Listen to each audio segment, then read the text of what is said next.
I'll say the one negative in the first like 5 seconds of the film, they try to put the Superboys of Malegaon, and I don't know if I'm saying it right, but yes, they did put the Malayan.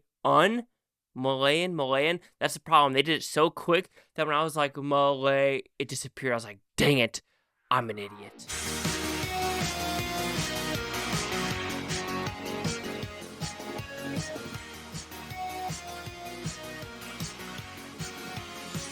Chase Lee Hockey here with the Blue Futon reviewing Superboys of Malegaon. What's about pretty simple premises based off a true story of something that happened from 1997, 2004, and 2010 about a small town in India. And there's a theater owner who was like, everyone wants to watch Indian movies in 97. But one of the guys, like, he's bringing Charlie Chaplin, he's bringing Bruce Lee movies. However, some of the Indian government is not having it. They do not want it. They're calling it piracy, especially like cutting some of the films. But so he's like, screw it.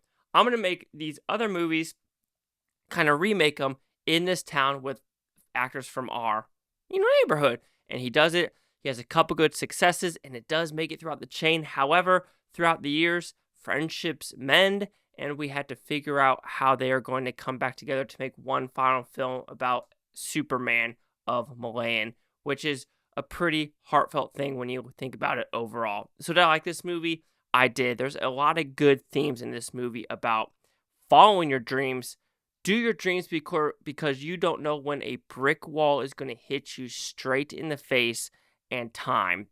And when any movie that deals with time and cancer and like just, shit coming at you out of left field, it kind of gets me like, yep, that's my emotional like stick.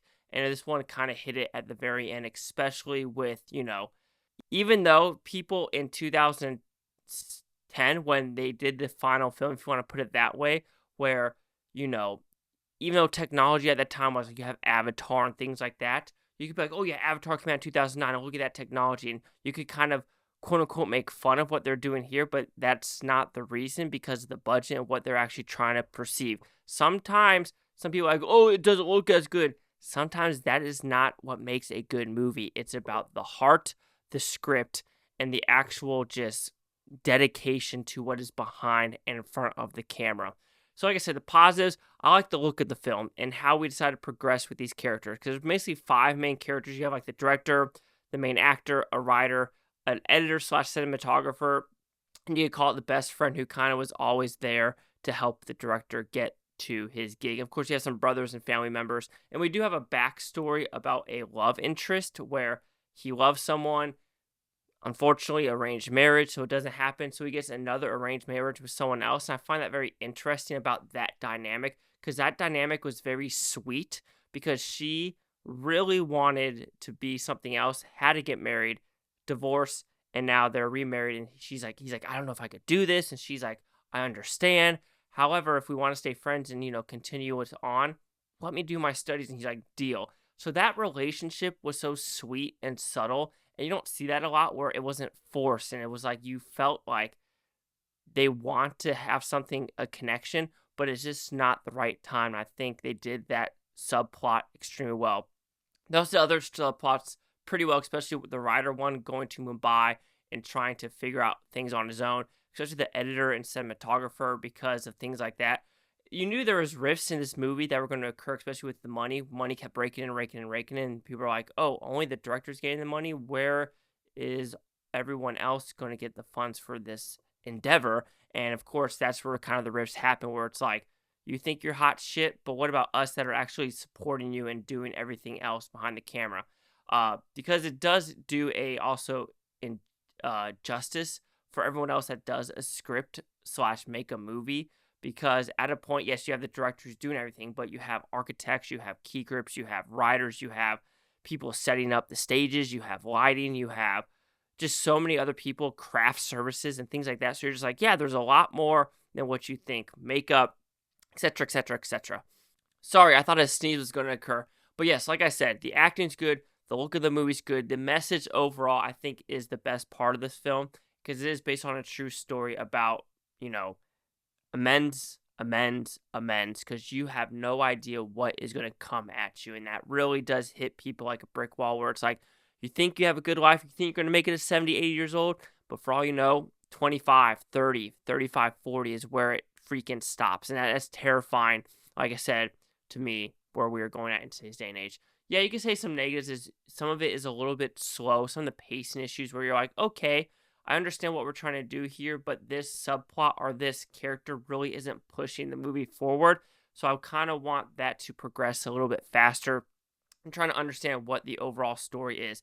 And I do think there was a little bit too many characters when it came to like some of the acting, as well as because I was like, okay, we're in 97. It's pretty similar to 97, 04, and 10, but they did bring some characters back, and I'm like, okay, who was that again?